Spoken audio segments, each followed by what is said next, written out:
And most of whom are believed to work for the CIA. It came from an Italian court, one prosecutor saying this verdict, quote, shows governments and institutions that the fight against terrorism has to be carried out in accordance with the law. There are no shortcuts, end quote. Let's go straight to CNN's international security correspondent Paula Newton in London for more on this story.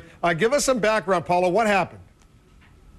Well, 22 former CIA operatives and one U.S. Air Force, Colonel Wolf, are now convicted felons in Italy. They saying now that they deny any of those allegations, but what they are linked to are taking a suspected terrorist, Abu Omar, off the streets of Milan in 2003 and then taking him to Egypt to be tortured. He is the one who has brought these allegations and this case into court. Now, human rights groups say that, in fact, this is the first case of its kind, and Italian prosecutors, as you just quoted, really taking this case to the limit and saying, look, even though you're fighting the war on terror, a country's laws must be obeyed. Wolf, the Americans in this case, really denying any involvement, and they feel that they've been made to be the scapegoats here. Nonetheless, it doesn't matter. As of right now, Wolf, they are international fugitives, and if they try and leave the United States, they risk arrest. Wolf? What's been the reaction from the U.S. government so far, Paula? Well, this has been very interesting. You know, earlier today we did have reaction from the Pentagon, saying that in terms of jurisdiction, they were disappointed with the verdict, with the colonel. But in terms of the other 22, the CIA, again, holding up the no comment, the same thing they have been doing for more than 3 years in this case. It goes without saying, through her lawyer, we spoke to one of those convicted to 5 years, Sabrina De Souza. She feels she's angered. She says she feels like she's been stabbed in the back. And she has a warning for any U.S. citizen working abroad saying, look, your government will not back you up. Paula Newton, thanks very much. Let's bring in our senior legal analyst, Jeffrey Toobin, for some analysis of what's going on. Practically speaking, these Americans who are all in the United States right now, presumably, what does this mean for them? Well, they certainly can't go to Italy, that's for sure. And the question of how or whether they will be pursued in other countries, I think, has to be considered an open question at this point. This is a real criminal conviction in a country where we tend to honor reciprocal legal arrangements. So they are in no jeopardy as long as they are inside the United States. But if they were to leave, they are potentially at risk for being jailed and brought to Italy. Because even if they went to a third country like England, let's say, or France, Interpol could have a warrant out for their arrest. They've been convicted by an Italian court.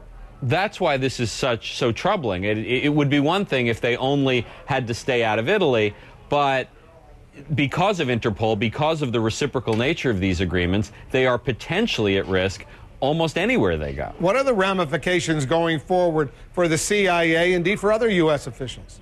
Well, working for the CIA is risky because one of the things you do when you are a CIA agent, at least in part, is break the law of other countries. You break and enter.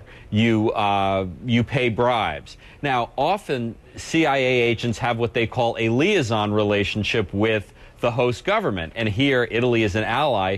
You would think there would be a successful liaison relationship. Here, the system broke down. It remains somewhat of a mystery how. Did the Italian government go back on some agreements? Did the CIA go beyond what the Italian government agreed to? Was this a rogue operation? All those questions remain unknown, but this just underlines the risk of doing this kind of work overseas for the CIA. Let's talk about this Supreme Court case, a fascinating Supreme Court case. The justice is now hearing arguments. There's an allegation that prosecutors knew they were fabricating evidence against defendants, making it all up. They were sentenced, spent 20 years in prison, and they knew the whole thing was wrong. And the question now before the Supreme Court, are these individuals who were in jail, wrongfully imprisoned, can they go ahead and sue the prosecutors? You know, Wolf, this has become a bigger and bigger issue as the Innocence Project has used DNA and other attempts to show how many innocent people there actually are in prison. And they've served, many of them, very long terms. And the question always comes up, can't you sue the prosecutor who framed you, who did something really awful to make you lose all those years of your life?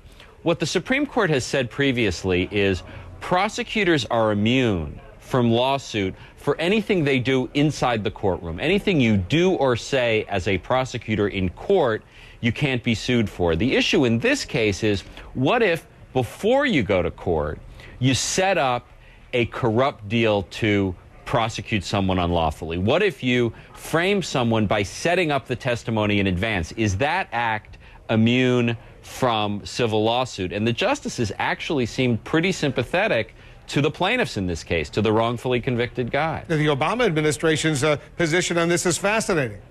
Well, you know, the Obama administration may be perceived by a lot of people as liberal, but they are the government, and the government tends to stand by the government. And here, in this case, they are supporting the county in Iowa that says these prosecutors are immune from suit. The Obama administration, like the Bush administration, thinks that civil lawsuits should not be hanging over the head of prosecutors, and they want this lawsuit thrown out. But even some conservative justices seem pretty suspicious of that argument. The Solicitor General, Elena Kagan, writing a brief saying, you know what, throw it out, agreeing with the Bush administration. Very interesting development. Thanks very much, Jeff, for that. Okay, well.